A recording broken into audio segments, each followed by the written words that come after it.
여러분, 오늘날의 신문기자가 오늘 본문의 사건을 기사로 썼다면 어떤 헤드라인을 붙여서 신문에 실었을까요? 예수 드디어 새끼 나귀를 타고 예루살렘에 입성하시다라고 헤드라인을 잡지 않았을까요? 왜냐하면 주님이 새끼 나귀를 타고 예루살렘에 입성하시는 이 사건은 이스라엘 백성들이 아주 엄청난 이 선언적인 의미를 갖는 사건이었거든요. 어떤 의미에서 그런가 하면 주님은 사실 지금까지 공생의 기간 내내 자신이 메시아이신 사실을 공개적으로 드러내지 않으려 하셨습니다. 마태복음 8장에서 나병 환자를 고쳐주시니 그 고침받은 사람이 뭐라고 말씀하셨어요? 삼가 아무에게도 이르지 말고 다만 가서 제사장에게 내 몸을 보이고 모세가 명한 예물을 드려 그들에게 입증하라고 말씀하셨지요. 베드로가 주는 그리스도시요 살아계신 하나님의 아들입니다 라고 고백했을 때도 자신이 그리스도이신 사실을 아무에게도 이르지 말라고 하셨습니다. 심지어는 예수님의 형제들까지도 요한복음 7장 4절을 보면 예수님의 형제들이 예수님을 찾아 그렇게 말합니다. 스스로 나타나기를 구하면서 묻혀서 일하는 사람이 없나니 이 일을 행하려 하거든 자신을 세상에 나타내소서. 뭐예요? 큰일 하겠다고 나선 사람치고 자신을 감추어 놓는 사람이 없지 않습니까? 그러니까 정말 큰일을 하고자 하신다면 형님이 누구신지 세상 가운데 나타내십시오 라는 의미의 요청이었지요. 그렇지만 주님은 그 말에 대해서 내 때가 아직 이르지 않았다 혹은 내 때가 아직 차지 않았다는 말씀으로만 대답하셨습니다. 그랬기 때문에 그렇게 강력하게 예수님을 증언했던 세례 요한까지도, 여러분 세례 요한이 어떤 방식으로 예수님을 증언했었습니까? 나보다 능력 많으신 이가 내 뒤에 오시나니 나는 굽혀 그의 신발끈을 풀기도 감당하지 못하겠노라. 나는 너희에게 물로 세례를 베풀었거니와 그는 너희에게 성령으로 세례를 베푸시리라 라고 말씀했지요. 또 증언하기를 보라 세상 죄를 지고 가는 하나님의 어린 영이로다 라고 증언을 했고 그는 흥하여야 하겠고 나는 쇠하여야 하리라고 증언을 했었습니다. 그런데 그 세례 요한까지도 예수님께 뭐라고 물었어요? 오실 그이가 당신입니까? 아니면 우리가 다른 일을 기다려야 합니까? 라고 물었지요. 그만큼 주님은 이제까지 자신이 메시아이신 사실을 드러내지 않고 철저히 감추어 오셨던 것입니다. 그런데 갑자기 오늘에 이르러서 그 태도를 바꾸시는 거예요. 제자들과 함께 예루살렘 가까이에 있는 감람산 벳바게라는 곳에 이르렀을 때 두 제자를 마을로 들여보내시면서 맞은편 마을로 가면 거기에 매여있는 나귀와 나귀 새끼가 있을 것이다. 그것을 풀어 끌어와라. 내가 그것 타고 예루살렘에 들어가려 한다라고 말씀을 하십니다. 이건 뭐예요? 자신 누구신가 하는 것을 모든 사람들에게 분명히 드러내시겠다는 말씀이지요. 왜냐하면 이미 예언서에 메시아가 오시면 그렇게 하실 거라고 예언이 되어 있거든요.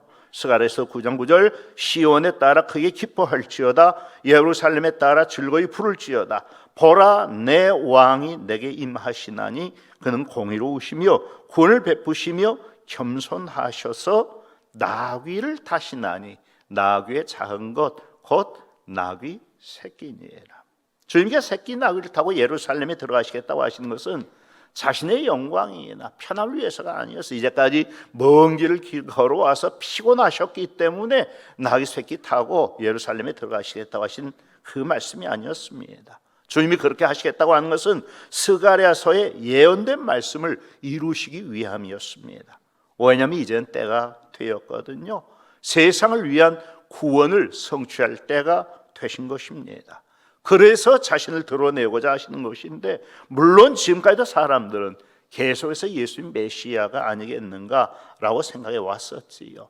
율법에서 가장 부정한 병으로 여겨졌던 나병을 비롯한 수많은 불치병들을 고쳐주셨고 귀신을 쫓아내 주셨고 보리떡 5개 물고기 2마리 굶주린 5,000명의 군중을 먹여주셨을 때 말씀 한마디로 풍랑과 바다를 잔잔케 만드셨을 때 심지어 며칠 전에 죽은 지 나흘 된 나사로를 다시 살리신 그 사건도 있었단 말이에요. 많은 사람들이 그 일들을 목격했어요. 또 그분이 전하시는 천국 복음도 분명히 들었습니다. 그런 일을 하실 수 있는 분, 그런 말씀을 하실 수 있는 분이 메시아가 아니면 누구시겠냔 말이지요. 그래서 과연 그분이 언제 자신을 드러내실까 하고 은근히 기다리고 있었는데, 그런데도 자꾸 헷갈렸던 것은 무엇 때문이었지요? 예수님이 자꾸 내 나라는 세상에 속한 나라가 아니다. 나는 고난을 당하기 위해 예루살렘으로 올라가는 것이다. 나는 군림한 자가 아니라 섬기는 자로 왔다고 말씀하셨기 때문이지요. 그런데 주님이 성경에 예언된 그 모습 그대로 새끼 나귀를 타고 예루살렘 성으로 입성에 들어가시는 것입니다. 얼마나 흥분이 되고, 과연 앞으로 우리 이스라엘 나라 민족이 어떻게 될 것인가, 앞으로 어떤 일이 일어나게 될 것인가 기대되지 않았겠습니까? 그래서 열광해서 외쳐대는 것입니다. 호산나 다윗의 자손이여 찬송하리로다. 주의 이름으로 오시는 이여 가장 높은 곳에서 호산나. 여기서 이 호산나라고 하는 말은 호슈엔나가 올바른 발음입니다. 주여 지금 우리를 구원해 주소서, 주여 지금 우리를 구원해 주소서라는 의미라고 몇 번 말씀드렸습니다. 지금 우리를 구원해 주소서. 그런데 무엇으로부터 구원해 달라는 의미예요? 죄와 멸망으로부터의 구원이 아니에요. 지금 자기들이 처해 있는 그 억압되고 억눌린 상황으로부터 구원해 달라는 그런 요청이었지요. 왜냐하면 그들은 지금 수백 년 동안이나 이방 나라의 압제 가운데 고통나고 있었거든요. 압수르의 침공에 이은 바벨론의 침공으로 말미암아 나라는 망하였고 성전은 회파되었고, 이어지는 포로 생활로부터 시작해서 메데파사 헬라를 거쳐 지금은 로마 제국의 압제를 받고 있습니다. 선민으로서의 자존심과 영광에 엄청난 상처를 입었을 뿐만 아니라 비정복민으로서 말로 다 할 수 없는 고통을 당하며 억울하게 살아가고 있었던 것입니다. 그렇지만 하나님께서 약속하신 그 메시아가 오시면 우리를 이와 같은 억압과 고통으로부터 구원해 주실 것이다 확신하고 있었는데, 드디어 그분이 성경에 예언된 모습 그대로 나타나신 것입니다. 그래서 종려 나무 가지를 꺾고 주님 오신 그 앞에 깔며 앞서거니 뒤서거니 하면서 호산나를 외쳐대는 것인데, 여러분 그 함성 소리가 얼마나 컸겠습니까? 하지만 여기에서 우리가 주목해 보아야 할 사실은 메시아가 오시는데 왜 하필이면 새끼 나귀를 타고 예루살렘에 들어오시느냐 하는 것이지요. 그분은 틀림없이 왕으로 임하시는 분이시거든요. 그런데 왕은 새끼 나귀 같은 것을 타질 않아요. 옛날 그 로마 시대를 보여주는 영화에서 우리가 볼 수 있었잖아요. 쉽게 해도 그런 장면이 나오는데, 왕이 전쟁에 나가 승리하고 돌아올 때는 앞뒤로 수많은 전리품과 벌목으로 사로잡은 노예들을 이끌고 건장한 말을 타고 돌아오지 나귀를 타고 돌아오지 않습니다. 나귀는 전쟁하면서 탈 수 있는 짐승도 아니고 왕이 탈 수 있을 만큼 기품 있는 동물도 아닙니다. 그런데 예수는 왜 하필이면 나귀냐, 그것도 새끼 나귀냐 하는 거예요. 거기는 아주 중요한 의미가 있는데, 우선 비교를 위해서 요한계시록 19장 11절로 16절 말씀 보면 이런 말씀이 기록이 되어 있습니다. 또 내가 하늘이 열린 것을 보니 보라, 백마와 그것을 탄 자가 있으니 그 이름은 충신과 진실이라. 그가 공의로 심판하여 싸우더라. 그 눈은 불꽃 같고 그 머리는 많은 관들이 있고 또 이름 쓴 것 하나가 있으니 자기밖에 아는 자가 없고, 또 그가 핏 부린 옷을 입었는데 그 이름은 하나님의 말씀이라 칭하더라. 이 하나님의 말씀이라고 하는 그 말의 나눠줄을 보면 로고스라고 되어 있어요. 너왜요? 예수님이시죠. 그는 예수님이시다. 하늘에 있는 군대들이 희고 깨끗한 세마포 옷을 입고 백마를 타고 그를 따르더라. 그의 입에서 예리한 검이 나오니 그것으로 만국을 치겠고 친히 그들 철장으로 다스리며, 또 친히 하나님 곧 전능하신 예 맹렬한 진노의 포도주 틀을 밟겠고 그 옷과 그 다리에 이름을 쓴 것이 있으니 만왕의 왕이요 만주의 주라 하였다라. 그러니까 스가랴서의 예언대로 예수님 겸손하셔서 항상 나귀 새끼만 타는 게 아니란 거예요. 예수님이 백마를 타고 나타나시는 경우도 있어요. 재림 때는 백마를 타고 자신뿐만 아니라 그를 따르는 모든 군대들까지 백마를 타게 하고 영광 가운데 임하실 것입니다. 그렇지만 이번에는 나귀 새끼입니다. 왜지요?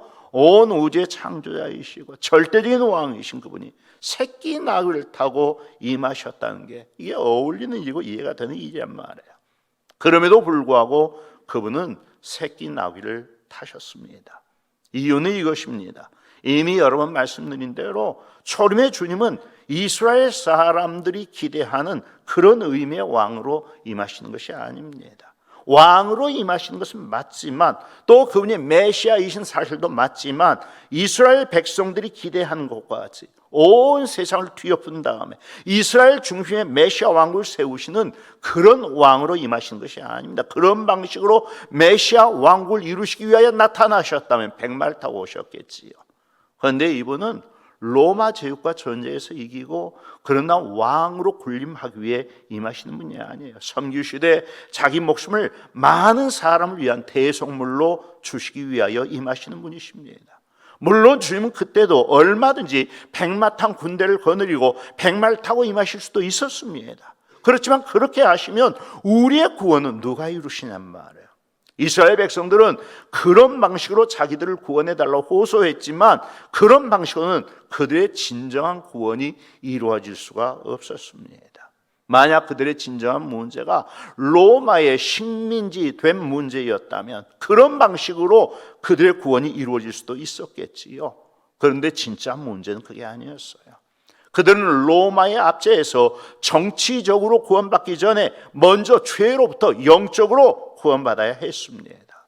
그런데 죄에서 구원받는 일은 주님이 십자가에서 죽으심으로만 이루어질 수 있는 일이었단 말이지요. 백마를 타고 임하시면 심판은 하실 수 있지만 구원은 아닙니다. 초림의 주님은 정복하고 심판하고 군림하고 다스리기 위해서 임하시는 분이 아니라 겸손으로 섬기시되 십자가에 죽어 자기 백성을 구속하시고 그들의 죄에서 구원하시기 위하여 임하시는 분이십니다. 그런 이유로 백마가 아니라 새끼 나귀를 타고 예루살렘으로 들어가시는 것이지요. 그런데 여러분, 그 상황에서 가장 긴장했던 사람들이 있었다면 누구였을까요? 지난주에도 말씀드렸지만 이 절기는 이스라엘의 모든 절기 가운데 가장 큰 절기였던 유월절 절기입니다. 전국 각처에서 이스라엘 모든 남자들이 하늘 예배하기 위하여 예루살렘에 올라와 있습니다. 그런데 그 수많은 군중들이 한 사람을 둘러싸고 지금 우리를 구원하소서, 다윗의 자손이 찬송을 해 주의 이름으로 오시는 이 가장 높은 곳에서 호산나라고 외쳐대고 있는 것입니다. 여러분, 그 상황을 바라보면서 누가 가장 긴장했을까요? 당연히 로마 제국의 당국자들이었겠지요. 피지배 민인 이스라엘 사람들이 이 한 사람을 중심으로 결집되고 그러나 그 사람을 중심으로 민중 봉기를 일으키면 어떻게 되겠어요? 그래서 급히 사람을 보냈겠지요. 좀 염탐해봐라. 그런데 가보니 한 여리게 생긴 사람이 새끼 나귀를 타고 느릿느릿 예루살렘 성으로 들어오고 있는 것입니다. 이 사람이 이스라엘 왕이다 얼마나 가짜나 보였겠습니까? 그건 절대로 한 거자. 오늘 로마의 총독부를 무너뜨리고 이스라엘 백성들을 정치적으로 해방시키기 위해 나타난 해방자의 모습이 아니었습니다. 그런데도 이스라엘 백성들은 그분에게 그런 구원을 요청하고 있는 것입니다. 아주 중대한 신앙적 착각이자 오류였던 것이지요. 문제는 오늘 우리들의 모습입니다. 오늘 우리는 무엇 때문에 예수님을 믿고 있는가?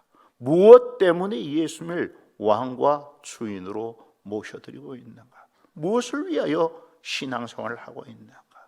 정말 가장 중요하게 기대하는 것이 죄에서 구원받는 그 문제인가? 여러분 그렇습니까? 여러분이 오늘 호시했나? 주여 구하옵나니 지금 우리를 구원해 주소서라고 요청하는 문제가 죄로부터의 구원 맞느냐 말씀이에요. 그렇다면 좋겠지만 어쩌면 오늘 우리도 이스라엘 백성들과 똑같은 것을 바라고 있는지 모릅니다. 죄에서 구원받는 문제보다 세상 문제에서 구원받는 것을 더 바라고 소망하고 있습니다. 예수님을 힘입어 가난에서 구원받기를 원하고 질병에서 구원받기를 원하고 억압적이고 고통스러운 상황에서 구원받기를 원하고 있습니다. 세상의 골치 아픈 문제로부터 구원받기를 원하고 있습니다. 그렇게 해서 형통하고 번영하는 삶을 살기를 원하고 있습니다. 물론 하나님으로부터 그런 것들에 대한 해답이 주어질 수도 있습니다. 그렇지만 그것이 예수님께서 십자가에서 주신 진짜 이유는 아니라고 하는 것입니다. 주님은 그런 것들을 우리에게 주시기 위하여 십자가에 죽지 않으셨습니다. 그렇기 때문에 여러분도 잘 아시죠?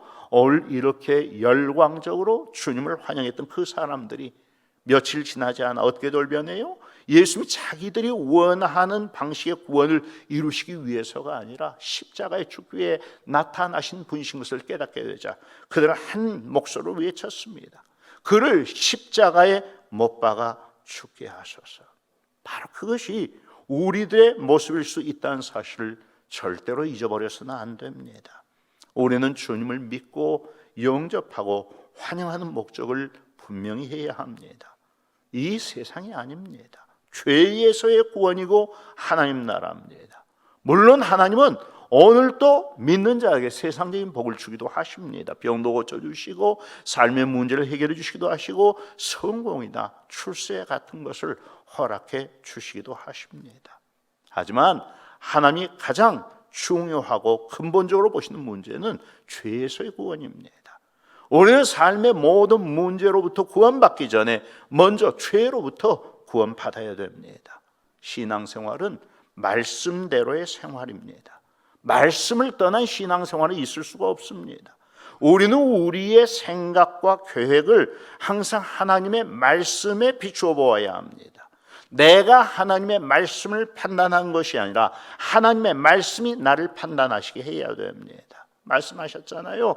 이는 내 생각이 너희 생각과 다르며 내 길은 너희의 길과 다름이니라. 여호와의 말씀이니라. 이는 하늘이 땅보다 높음 같이 내 길은 너희 길보다 높으며 내 생각은 너희의 생각보다 높음이니라. 내 생각은 너희의 생각과 다르다. 내 길은 너희의 길과 다르다. 본문에 나타난 이스라엘 백성들의 문제도 그것이었어요. 주님은 새끼 나귀를 타고 입성하시는 그 모습을 통해서 자신은 그들이 요구하는 그런 의미의 메시아가 아니라 섬기시고 자기 목숨을 많은 사람을 위한 대속물로 주시기 위해 오신 분인 것을 분명히 보여주셨음에도 불구하고 사람들은 말씀대로가 아니라 제멋대로 믿었습니다. 제멋대로 믿다가 그것이 아닌 것을 깨닫자 그를 십자가에 못 박아 죽게 하소서라고 외쳐댔던 것입니다.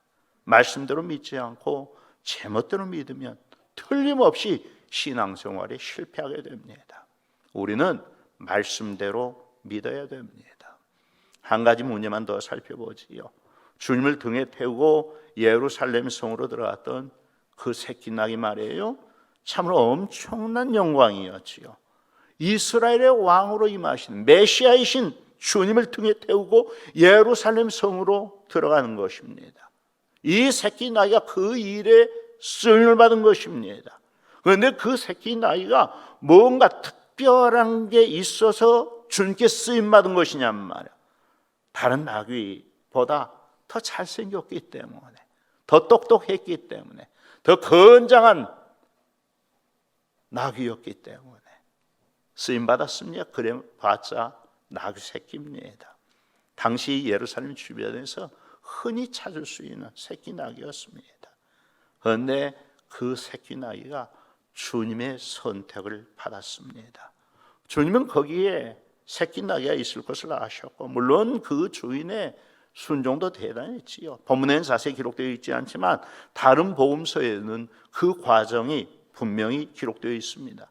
제자들이 먼저 나귀의 주인을 찾아가서 새끼 나귀 좀 데려가도 되겠느냐 양해를 구했던 게 아니에요. 그냥 다짜고짜 새끼 나귀를 풀어 데려가고자 한 것입니다. 당연히 주인들이 항의했겠지요. 당신 누군데 내 나귀 새끼를 끌고 가려고 그러느냐. 제자들이 대답합니다.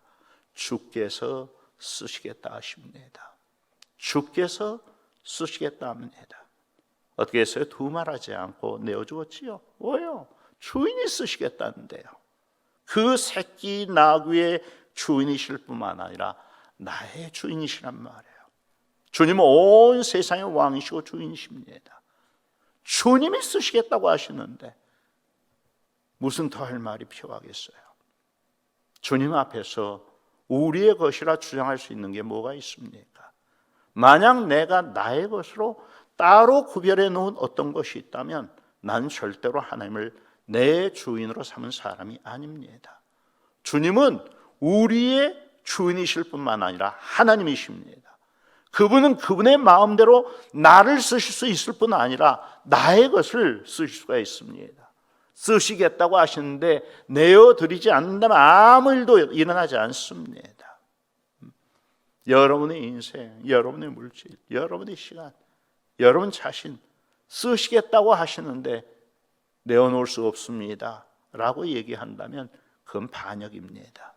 그렇지만 내어놓으면 영광과 복이 있습니다. 새끼나귀가 주님을 등에 태우고 예루살렘 성으로 들어갑니다. 그러자 모든 사람이 겉옷을 벗어 그 앞에 깔아놓고 밭에서 종려나무 가지를 꺾고 와 그 앞에 깔아놓습니다. 그리고 외칩니다. 호산나 다윗의 자손 찬송하려다 주의 이름으로 오시느니요. 누가 그 군중들의 한복판을 걸어가요? 새끼나귀가 걸어간 거예요. 새끼나귀가 사람들이 깔아놓은 그 겉옷을 받고 종려나무 가지를 받고 예루살렘 성을 향하여 나아가는 것입니다. 그게 원리입니다. 우리의 영광은 자기를 주장한 데서 오지 않고 주님께 쓰임받는 데서 오는 것입니다. 그렇게 주님을 섬긴 사람들이 장차 하나님 나라에 들어갈 때 천군 천사들의 환호와 나팔 소리 가운데 하늘 예루살렘 성에 들어가게 될 것입니다. 그러므로 우리의 운명은 거기에서 완전히 달라지는 것입니다. 주님께 쓰임 받는 데서 달라지는 것입니다. 아브라함이 그랬고 요셉이 그랬고 모세가 그랬습니다. 다윗이 그랬습니다. 아브라함의 인생, 하나님이 그를 써주시지 않았다면 어떻게 되었을까요? 우상의 도시 갈대아 우리의 한복판에서 그의 아버지 데로와 함께 평생 우상 섬기며 살다가 저주받은 인생으로 그 인생 끝나버릴 뻔했습니다. 그런데 하나님께서 그를 온 세상을 위한 믿음의 조상으로 세우셨고 그런 방식으로 그를 써주셨습니다. 그래서 그가 세상을 위한 복이 되어졌습니다.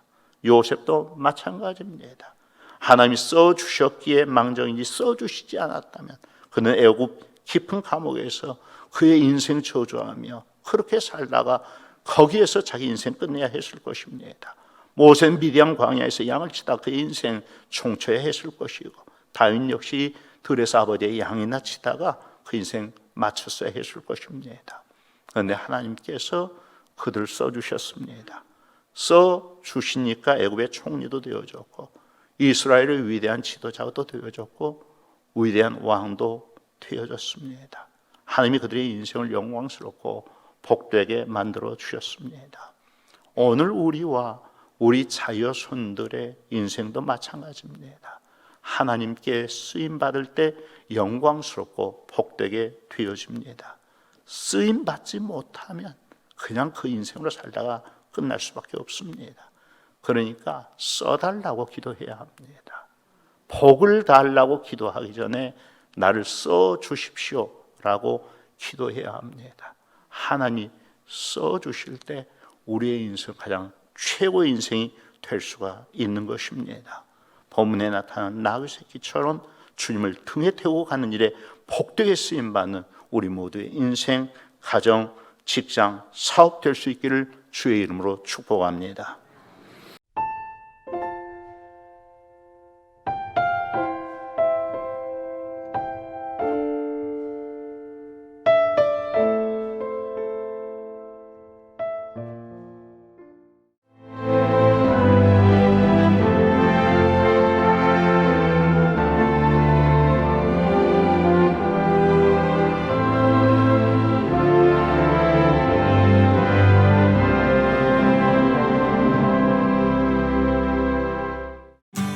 그거 아세요? 봄날 신안의 봄내음은 노란 꽃향기에서부터 시작된다는 사실. 섬 수선화 축제. 만나보세요. 동화 속 수선화 마을을 담아가세요. 세상 가장 아름다운 노란 추억을. 천사섬 신안 섬 수선화 축제.